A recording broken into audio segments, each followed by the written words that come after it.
बहुत बिजी था तो? नहीं डैड, वो सेतु का मैटर सॉर्ट कर रहा था, और वो पूरी अंकल से भी माफ़ी मांग लूंगा मैं। किस बात के लिए बेटा? उस पर सेतु की किडनैपिंग का इल्जाम लगाने के लिए, या फिर पूरी दिल्ली के सामने किसी और लड़की को आई लव यू कहकर अनन्या की बेइज्जती करने के लिए? I know dad, I have screwed up this time. Yes you did. Dad what can I do? मैं ऐसा क्या करूं कि सब कुछ ठीक तो नहीं, but what can I do to make it better?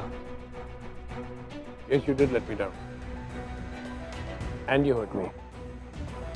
अब तू ही बता पुत्र, इसमें मेरी गलती कहाँ थी? वो लोग ऋत्विक को घर से बाहर निकालने की बात कर रहे थे, तो मैं कहती ठीक है, मैंने कहा नहीं तो गलत है। कितनी बार बोलूं भाई, वो तुमसे बुलवाया गया था, तभी तो तुम्हें बुलाया उन लोगों ने अपने घर पे, वो भी अकेली। अब पलक भी तब मानी थी। अरे वो लोग ये रिश्ता नहीं चाहते हैं।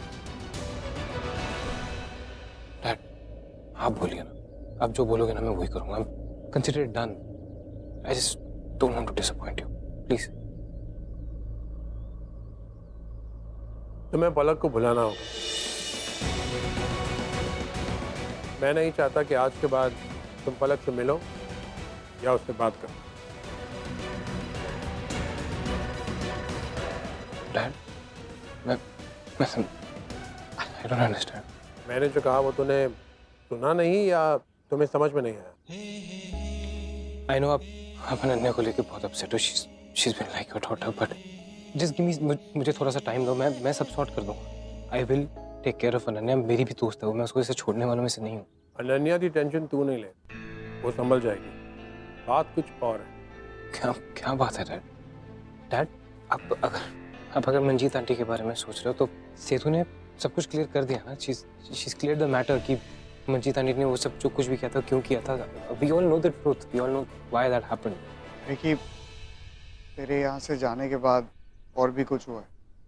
डैड जो कुछ भी हुआ हो यहाँ पर, I have thought it over कि मैंने बहुत सोच समझ के ये डिसीजन लिया है पलक को लेके। I know what I am doing. No, I don't think you given it any thought at all. क्या तुझे पता है कि तेरे जाने के बाद पलक ने अपनी माँ को यहाँ भेजा था ये पता लगाने के लिए कि हमारी जायदाद में तेरा कितना हिस्सा है? पलक ने भेजा? हाँ।